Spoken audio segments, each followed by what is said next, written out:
Trevor was feeling glum. Summer had come and gone, and he had much less work to do. There were no fairs to attend or children to give rides to. All he could do was watch the leaves changing color and falling from the trees.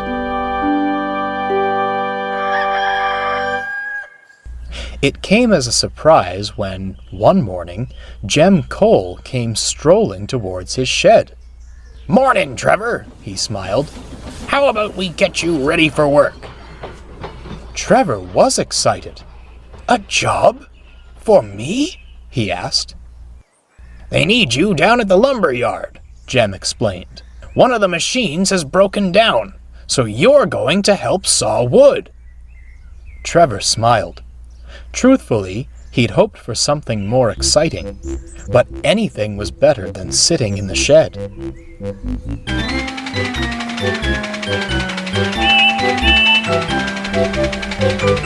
Trevor was soon hard at work at the sawmill. The workmen were very impressed. "I say, Trevor," remarked the foreman, "you're sawing more logs than the machines have lately. Maybe you should be here permanently." Trevor felt proud, but it wasn't to last.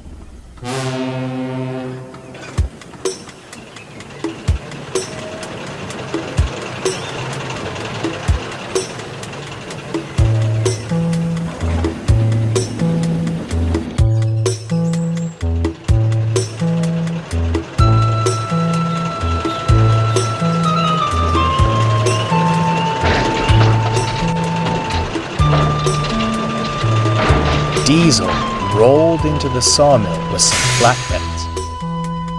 "Hello, Trevor," he said snidely.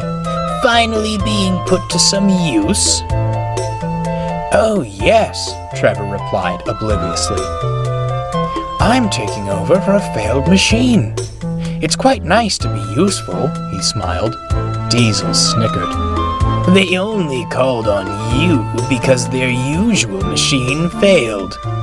As soon as it's fixed, you'll go straight back to that lonely shed of yours." Trevor's face fell. "It's too bad you're so old-fashioned," Diesel continued. "A modern engine like me is always in demand." At that moment, Bill and Ben steamed by with a goods train. They'd heard everything and were furious. "If that Diesel thinks he can talk to Trevor that way," huffed Bill, "he's got another thing coming," fumed Ben.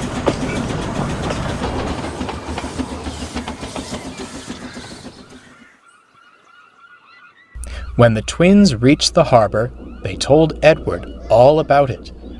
"I'd like to teach him a lesson," grumbled Bill. "We'd straighten him out good," smirked Ben. Now, you two," said Edward gravely. "Stooping to Diesel's level is no solution. He'll get what's coming to him, one way or another." The twins weren't listening. One way was going to be their way.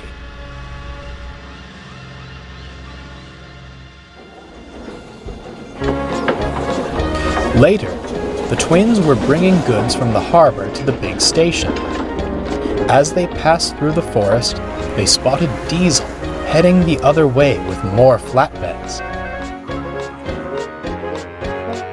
Their chance had come.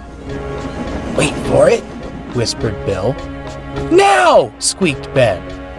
Together, they hissed steam at Diesel as he passed.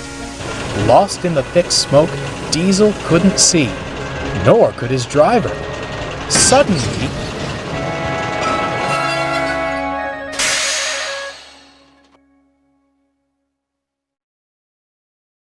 when the smoke cleared, Diesel found himself straddling the rails.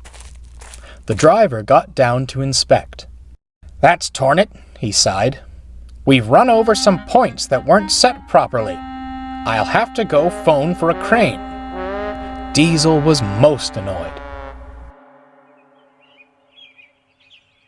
Soon, his driver returned with bad news. One of the express coaches derailed in the yard. It's taking every crane they have to put things right. I'm sorry, Diesel, but you're stuck here for a while. Diesel was cross.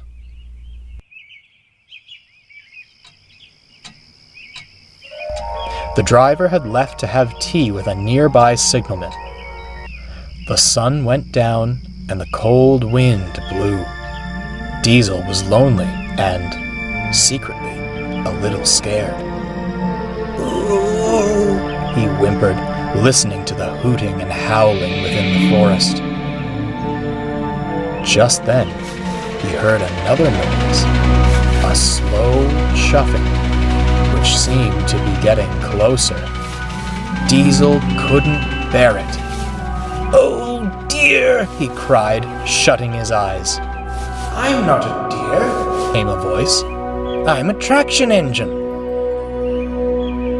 Diesel opened his eyes. It was Trevor. "The signalman told us you were stranded, so we've come to put things right."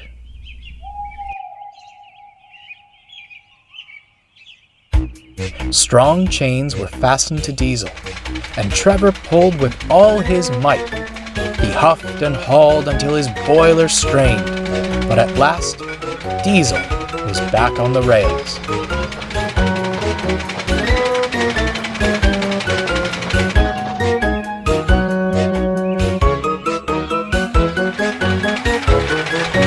"So," Trevor smiled, "this is what it feels like to be in demand, is it?"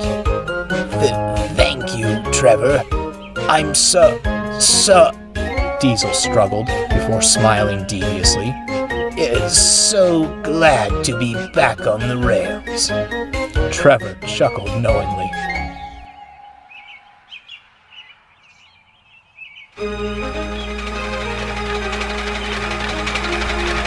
Trevor worked at the sawmill for the next few weeks, and even stayed after the machinery was mended to help with the workload.